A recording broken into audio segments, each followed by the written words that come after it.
Hello friends, welcome to delicious cravings kitchen. आप सभी का स्वागत है आपके अपने किचन में। आप सभी को डिलीशियस क्रेविंग्स की ओर से जन्माष्टमी की बहुत बहुत बधाइयाँ।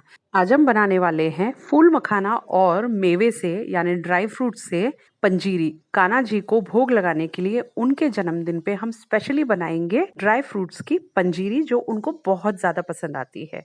तो चलिए शुरू करते हैं। तो सबसे पहले हम ले लेंगे एक कढ़ाई और उसमें डाल देंगे 2 बड़े चम्मच घी। गैस के फ्लेम को लो रखिए, घी को खूब अच्छी तरह से गर्म होने दीजिए और जैसे ही घी गर्म हो जाता है सबसे पहले डालिए इसमें फूल मखाने। तो हमें इसमें कम से कम 1 बड़ा कप फूल मखाने डालने हैं। मखाने आप अपने हिसाब से थोड़े कम या ज़्यादा कर सकते हैं। धीमी आंच पर आप इन्हें अच्छी तरह से घी रोस्ट कर लीजिए जब तक कि ये पूरी तरह से क्रिस्पी ना हो जाए। इनमें जो नमी होती है वो पूरी तरह से चली जाए और मखाने खूब अच्छी तरह से जब इस तरह से हाथ से फूटने लगे, इसका मतलब है कि मखाने पूरी तरह से अब रोस्ट हो चुके हैं।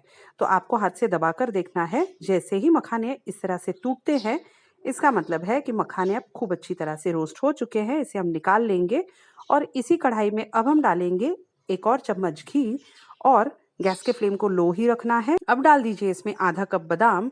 गैस के फ्लेम को लो रखते हुए आपको इसे कंटिन्यूसली चलाते रहना है जब तक कि बादाम खूब अच्छी तरह से फूल जाए।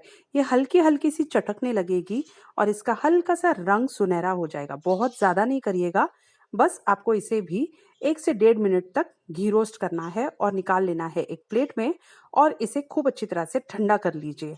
आपको हर एक चीज़ को इसी तरह से रोस्ट करके प्लेट में निकाल कर ठंडा करना है। अब इसी सेम घी में हम डालेंगे ½ कप काजू। तो काजू डालने के बाद आपको इसे भी कंटिन्यूसली चलाना है और ये देखिए बादाम बहुत अच्छी तरह से फूल चुकी है। काजू को भी आपको घी रोस्ट करना है।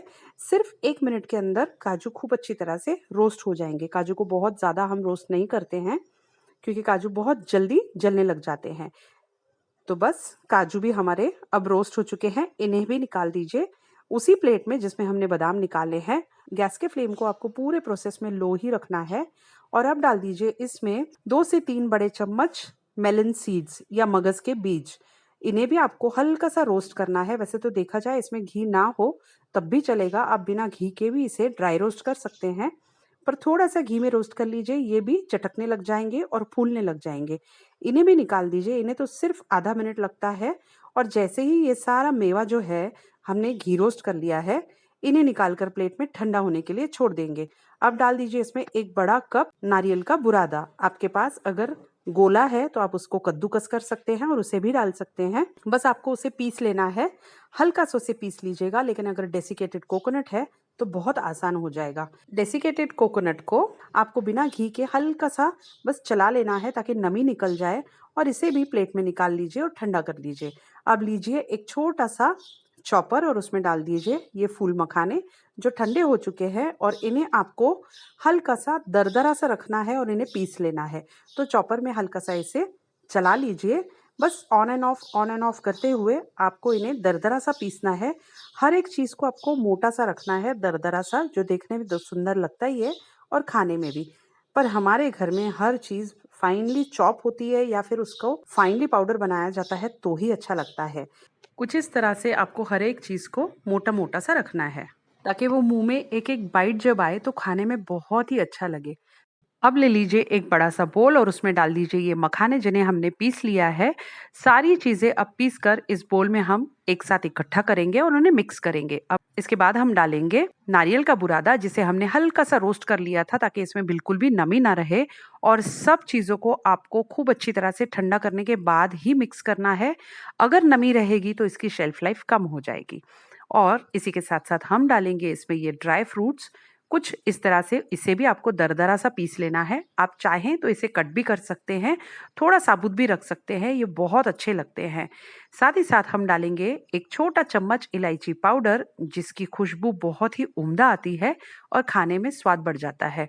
सारी चीज़ों को मिक्स करने से पहले हम इसमें डालेंगे 2 से 3 बड़े चम्मच पिसी हुई चीनी। अगर आप चीनी नहीं डालना चाहते हैं तो आप धागे वाली मिश्री ले सकते हैं, उसे भी पीस लीजिए और 2 से 3 चम्मच कम या ज़्यादा अपने हिसाब से आप कर सकते हैं।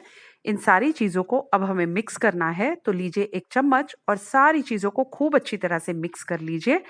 आप चाहें तो एक बड़े बर्तन में निकाल कर उसे अच्छी तरह से मिक्स करके दोबारा से इस बोल में डाल सकते हैं। और आप चाहें तो इसकी बर्फी या लड्डू भी बना सकते हैं। मैं इस पे थोड़ा-सा हाथों से चॉप किया हुआ ड्राई फ्रूट डाल रही हूँ और बादाम की कतरन डाल रही हूँ, जो कि बहुत ही अच्छी लगती है खाते समय। तो हमारी पंजीरी तो पूरी तरह से रेडी हो चुकी है।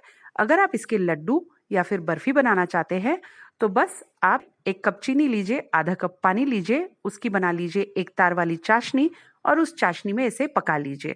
हो जाएगी आपकी बर्फी या लड्डू रेडी। तो आपको ये वीडियो कैसा लगा कमेंट करके ज़रूर बताइएगा और जन्माष्टमी पे आप भी कान्हा जी को ज़रूर पंजीरी का भोग लगाइएगा। वीडियो पसंद आया हो तो एक लाइक, शेयर और कमेंट कर दीजिएगा और अगर आपने हमारा चैनल अब तक सब्सक्राइब नहीं किया है तो प्लीज़ सब्सक्राइब कर दीजिए। साथ ही साथ बेल आइकन को दबाकर ऑल पे प्रेस कीजिए ताकि आने वाले सभी वीडियोस की नोटिफिकेशन समय-समय पर आपको मिलती रहे। और लीजिए पंजीरी के ऊपर मैंने लगा दिए हैं तुलसी के पत्ते। हमारी पंजीरी अब पूरी तरह से रेडी हो चुकी है। तो एन्जॉय कीजिए इस पंजीरी को जन्माष्टमी पे और अपने कान्हा जी को भोग लगाइए। And thank you for watching the video.